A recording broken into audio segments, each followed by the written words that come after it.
हम क्या पढ़ रहे थे? हम पढ़ रहे थे अ गिफ्ट ऑफ चप्पल्स के बारे में।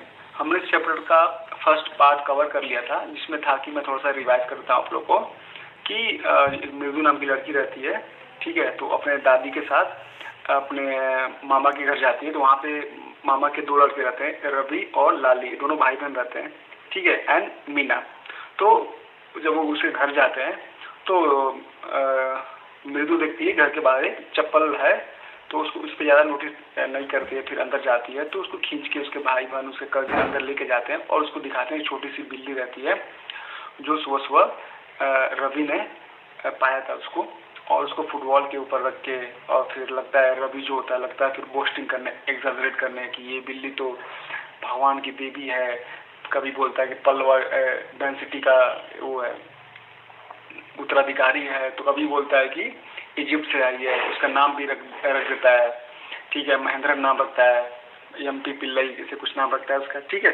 तो फिर बाद में क्या होता है कि फिर उसे उसके रवि उसके बारे में बताता है कि बिल्ली ऐसी है वैसी है, बहुत बोस्ट करता है, एक्सैजरेट करता है, अपने आप को सुपीरियर फील कराता है। फिर अचानक से एक क्रीचिंग की आवाज़ आती है, तो मृदु पूछती है कि आवाज़ कैसी आ रही है, तो रवि बोलता है कि अरे वो मेरी बहन पता है वो संगीत सीखती है और उसको कुछ नहीं आता है, और उसके जो मास्टर हैं वो बहुत ही अच्छा बजाते हैं। उसके आगे पढ़ते हैं हम लोग। तो जब वो आवाज़ सुनती है तो वो लोग चले जाते हैं देखने। मृदु crept up to the window.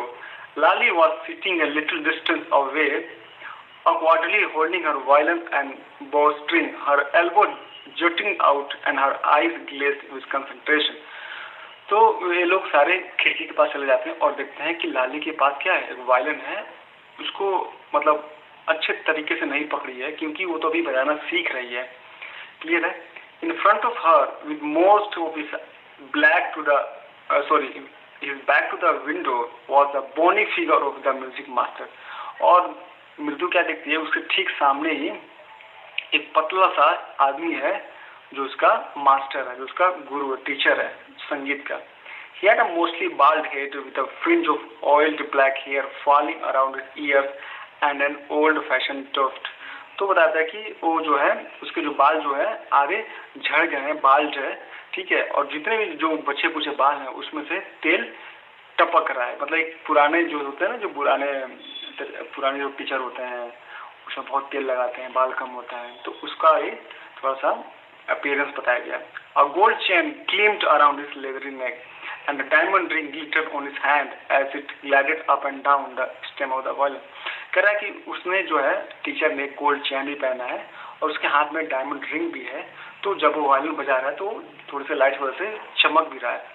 A large foot stuck out from beneath his gold-bordered rusty edge and he was beating time on the floor with a scrawny big toe. तो उसके बारे में बता रहे कि धोती पहना हुआ है, धोती को तमिल में बोलते हैं वेस्टी, तो धोती पहना हुआ है और उसको कभी हाथ से मतलब संगीत में आकर वो बजा रहा है उसको, क्लियर है। He played a few notes. Lali stumbled behind him on her violin. वो कुछ नोट्स बजाता है, कुछ धुन निकालता है, लेकिन लाली को कुछ समझ में नहीं आता है, वो एकदम टकटकी होकर देखती रहती है। It looked quite helpless. देखिए आप फोटो में देख सकते हैं कि ये तीनों बच्चे हैं और ये लाली है, इसका ये मास्टर है, मृदु है, रवि है और मीना है। ये लोग देख रहे हैं खिड़की से। एंड हैप्पी अनहरेंट, लेकिन लाली जब अपने हाथ में वायलिन लेती है तो बहुत दुखी हो जाती है क्योंकि उसको बजाना बेचारी को नहीं आता है। What a difference! The music master notes seemed to float up and settle perfectly into the invisible tracks of the melody. It was like the wheels of a train fitting smoothly into the rails and whizzing along, as Ravi said. तो रवि बोलता है कितना difference है, एक master साहब को देखिए और एक मेरी बहन को देखिए, ऐसा लगता है कि दोनों में कोई मेल ही नहीं है। मास्टर साहब का संगीत कितना मेलोडी है, कितना मधुर है, लेकिन वही मेरी बहन का तो कुछ आता ही नहीं है उसको। Mridu stare at that huge beringed hand moving effortlessly up the violin stem making lovely music. और मृदु बहुत ध्यान से देखती है कि जो मास्टर जी होते हैं वो कितने आराम से, कितने प्यार से उस वायलिन को बजा रहे हैं और एक मधुर संगीत निकाल रहे हैं। स्क्वैक, there was Lali derailing again. Amma came a wail from the gate. Amma, oh. तो क्या the squawk, तो जब उसका मतलब ऐसा दिया जाता है, जब डिस्गस्टिंग सा होता है कि अरे छी, जब वो बजाती है तो लाली बजाती है तो होता नहीं बहुत बेकार सा धुन निकलता है, तो ये बोलता है स्क्वैक, छी कितना गंदा बजा रही है। अम्मा केम ए वेल फ्रॉम द गेट, अम्मा ओ, तो एक पीछे से आवाज आती है गेट की तरफ से, अम्मा, कोई अम्मा कह के चिल्लाता है। देखिए साउथ इंडिया में अम्मा बहुत चलता है, अम्मा, अन्ना, तो ये सब इसको डिनोट करते हैं। Ravi sent that beggar away, cried his mother from the back veranda where she was chatting. तो मेरे ख्याल से वहाँ पे क्या आता है, एक बेगर आता है जो चिल्लाता है अम्मा, किसके लिए आता है, वो भीख मांगने के लिए आता है। तो उसकी माँ बोलती है रवि कि रवि जो बेगर आया है उसको वहाँ से भगा दो, ठीक है। मम्मी उसकी वहाँ पे क्या है, where she was chatting with Tapi, तो वो अपने दादी से बात कर रही होती है, ठीक है। उसकी माँ जो है उससे बात कर रही होती है। He has been coming here every day for the past week. तो उसकी माँ बोलती है कि अरे ये कुछ हफ्तों से वो घर पे आ रहा है भीख मांगने। And it's time he found another house to beg from. Pathi explained to थापी। तो पाथी थापी को बोलती है कि अरे कुछ दिनों से इसी मोहल्ले में घूम रहा है, भीख मांगता है घूम के, और उसको आज टाइम मिला तो हमारे घर पे आ गया। Mridu and Meena followed Ravi out. तो रवि एक्चुअली रवि को माँ ने बोला था कि जाओ जो बेगर है इसको भगा दो, तो रवि जाता है तो उसके पीछे पीछे मृदु और मीना भी सॉरी चले जाते हैं, फॉलो करते हैं उसको। The beggar was already in the garden, making himself quite at home. He had spread his upper clothes under the neem tree and was leaning against its trunk, apparently prepared to take a little snooze while he waited for the arms to appear. तो होता क्या है कि जब तक रवि पहुंचता है तब तक जो बेगर होता है उसके यहाँ, उनके यहाँ छोटा सा बगीचा होता है रवि के यहाँ, तो उसमें वो आके बैठ जाता है बड़े आराम से, अपना जो टॉवल रहता है उसको जमीन पे बिछाता है, उस पर आराम से बैठता है, अपना जो पीठ है वो पेड़ के ट्रंक पे जो तना होता है ना उस पर टिकाता है और आराम से बैठता है तब तक कि, और वो आर्म्स का इंतजार करे। एम्स मीन्स क्या होता है, एम्स में होता है भीख, जो हम किसी भी बेगर को भीख देते हैं ना उसको आर्म्स बोलते हैं, ALMS। Go away, said Ravi sternly. My Pati says it's time you found another house to beg from.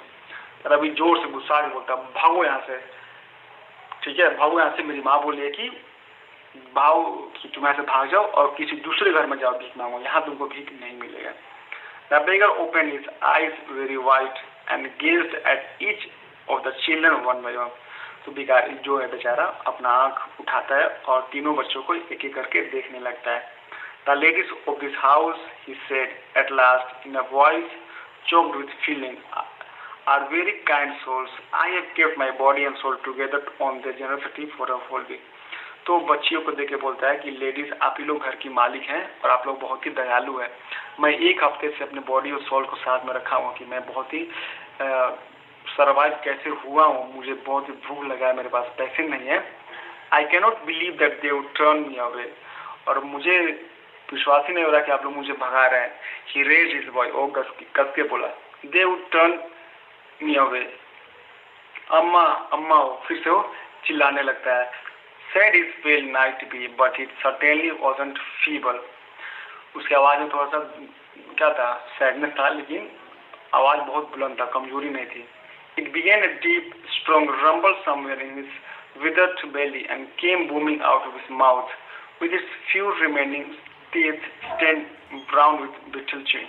तो अभी इसके बारे में अपीयरेंस के बारे में बता रहा है, जो बेघर होता है कि उसके पेट में भले कुछ हो ना हो, लेकिन वो जोर से बोलता है और अम्मा को चिल्लाता है कि उसको कुछ भीख मिल जाए, और जो उसके दांत हैं, थोड़े वो जो दांत बचे हैं, ठीक है, उसको बीटल चबाने से खराब हो गए हैं, और उसके थ्रू जोर से बोलता है, फिर से पुकारता है कि शायद उसको भीख मिल जाए। Ravi tell him there is nothing left in the kitchen called Rukmini and is not to come again, tell him that she sounded fed up.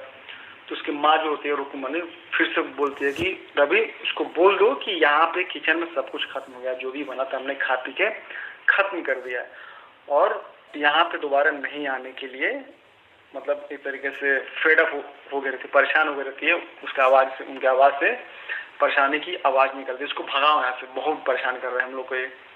Ravi didn't have to repeat it all to the beggar, what his mother said had been easy for them all to hear.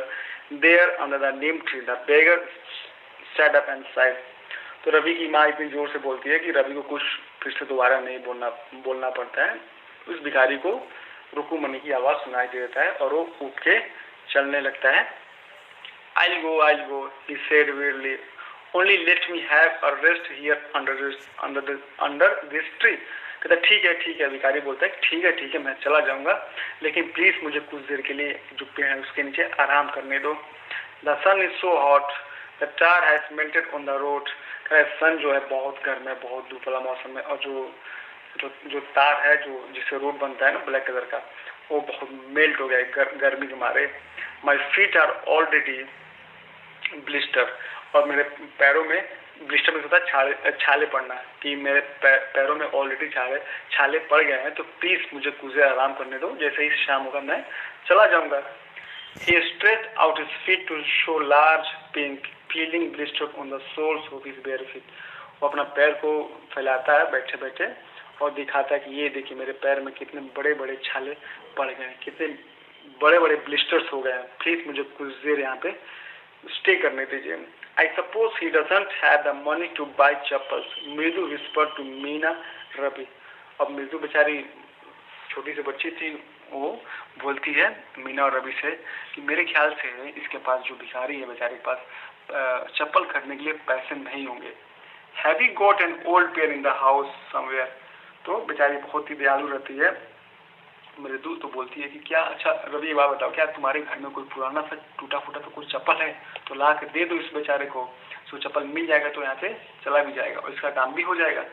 I don't know, said Ravi. Mine are too small to fit his feet, or I would have given them to him, and his feet were larger than Mridu's and Meena. तो रवि बोलता कि नहीं, मुझे नहीं पता, अगर मेरे size का इसका पैर होता तो मैं ही अपना चप्पल इसको उठा के दे देता, और तुम लोग का साइज भी नहीं आएगा इस पे। The beggar was shaking out his upper cloth and tightening his dhoti. He raised his eyes and looked fearfully at the road, gleaming in the afternoon heat. तो जो बेचारा भिखारी होता है उठता है, अपना धोती सही करता है और जाने की तैयारी करता है, लेकिन उसकी जो आंखें होती है वो धूप को देखकर थोड़ा सा डर जाती है कि इतनी गर्मी में बेचारा जाएगा कहाँ और कैसे क्या करेगा।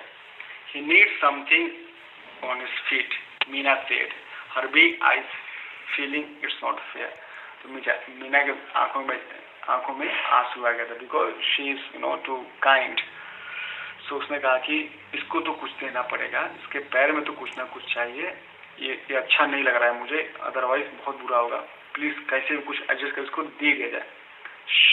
Said Ravi, I am thinking about it. Ravi चूंकि अपना दिमाग चलाने की मशहूर था ही, बहुत दिमाग लगाता था, तो बोलता ओके मैं कुछ सोच रहा हूँ इस बारे में। ब्लबरिंग, it's not fair, isn't going to help, in 2 minutes he will be frying his feet on the road। कह रहा कि ओ माय गॉड, सच में तुम सच बोल रही हो, 2 मिनट में तो उसका पैर का तो भूजा बन जाएगा, इतना खतरनाक गर्मी है वहाँ पे। What he needs is a pair of chappals, उसको क्या मतलब एक जोड़ा चप्पल की जरूरत है। So where do we get them? Come, let's search the house। He pulls Mridu and Meena into the house। तो रवि का काम करते हैं कि हम उसको बेचारे को चप्पल की जरूरत है, तो चलते हैं घर में, ढूंढते हैं किसी का भी कोई सभी पुराना सा चप्पल होगा, लाके इसको दे देंगे और यहाँ से चला जाएगा। Just as we stepped into the veranda, Mridu's eyes fell on the odd-looking chappals she had noticed when she arrived। आप लोगों को याद होगा ना, जब मृदु पहली बार आती है, जब अपना चप्पल खोलती है, तो उसके बगल में एक ब्लैक कलर का चप्पल, इस तरह का चप्पल होता है जो पुराना होता है, जिसकी यहाँ पे टोस के जो गलने वो दिखाई देता है, यहाँ पे काफी मतलब वियर एंड टियर हो गया, तो उसको चप्पल दिखाई देता है। और तो मृदु पूछते Ravi, she whispered to him, whose are these. तो पूछते रवि, ये बात है, ये चप्पल किसका है, जो पुराना सा चप्पल किसका है। Ravi turned and glanced at the shabby looking but sturdy old slippers। He beamed and nodded, these are just the right size। तो रवि घूमता है और देखता है उसको चप्पल को, उसकी आंखों में चमक आती है, चलो भाई कुछ तो मिला। These are just the right size, बोलता है कि हाँ ये एकदम फिट है, एकदम राइट साइज है, ये चप्पल जो है भिखारी को हो जाएगा। He said picking them up, और बोलते हुए चुपके से उसको उठा के मृदु and Meena followed him nervously back into the garden. और चुपके से उठा के मीना के उठा के और उसको गार्डन की तरफ चला जाता है। तो अभी इतना ही है और नेक्स्ट वीडियो में इसका रेस्ट कवर करेंगे। ठीक है, तो आपको पता है कि चप्पल किसका होगा? गेस करिए आप मुझे उस ग्रुप में मुझे भेजिएगा कि चप्पल किसका हो सकता है और क्या, और इसके बाद क्या हो सकता है इसका भी मुझे आप एंटिसिपेशन लिख के भेजिएगा। ऑलराइट, और बाकी जो भी न्यू मीनिंग्स हैं उसको भी आप लिख के भेजिए। ओके बेटा।